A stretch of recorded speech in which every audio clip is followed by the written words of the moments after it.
कुछ मांगने से अगर नहीं मिलता, अगर तुम्हें किसी चीज की चाहत है, उसे हासिल नहीं कर पाते, तो लोगों के द्वारा बताए गए तरह तरह की युक्तियों में ना पड़ो।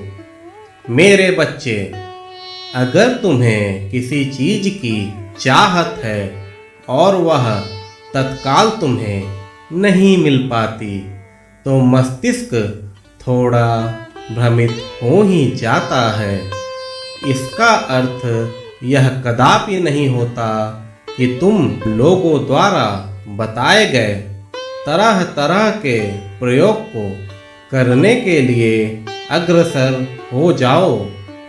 सब्र करो और शांत होकर पुनः विचार करो। तुम्हें किसी भी प्रकार के अंधविश्वास में पड़ने की आवश्यकता नहीं है।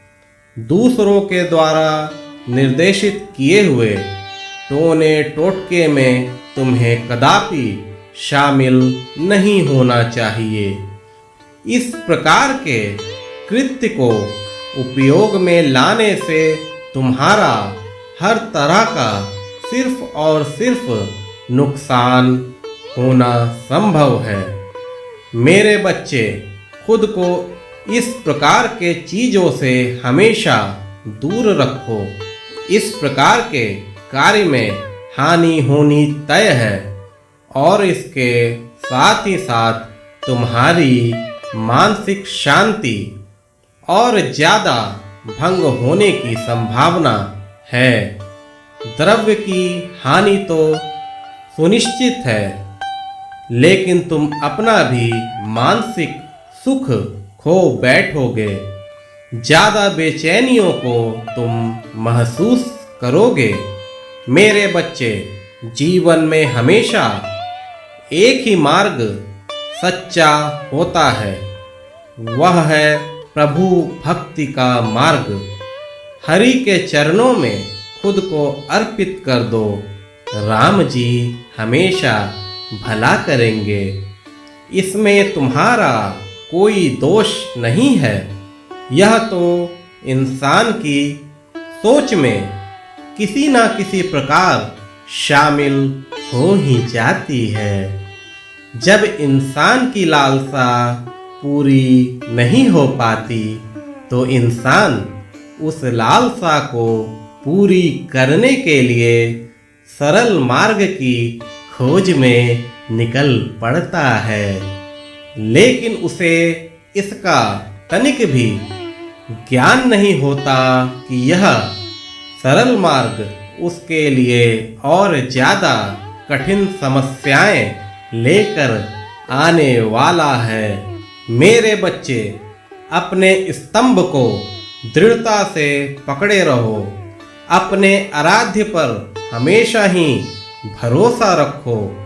कठिन से कठिन परिस्थिति आने पर भी वह तुम्हें काफी सरलता से बाहर निकाल लाएंगे।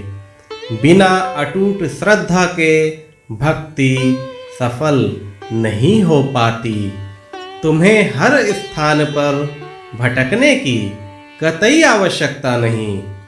तुम अपने आराध्य के प्रति संपूर्ण समर्पण भाव से हमेशा अडिग रहो। यह कदापि विचार ना करो कि प्रभु तुम्हारी नहीं सुन रहा।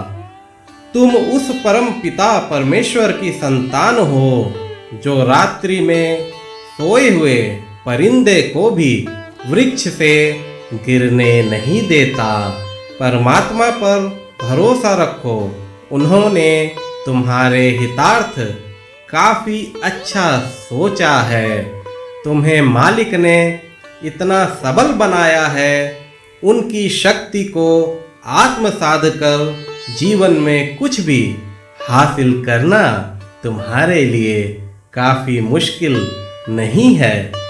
मालिक पर सदैव भरोसा रखो। तुम्हें विचलित होने की कतई आवश्यकता नहीं। मन को हमेशा शांत और स्थिर रखो। शांत मन में ही परमात्मा का वास होता है। खुश रहो, शांत चित रहो।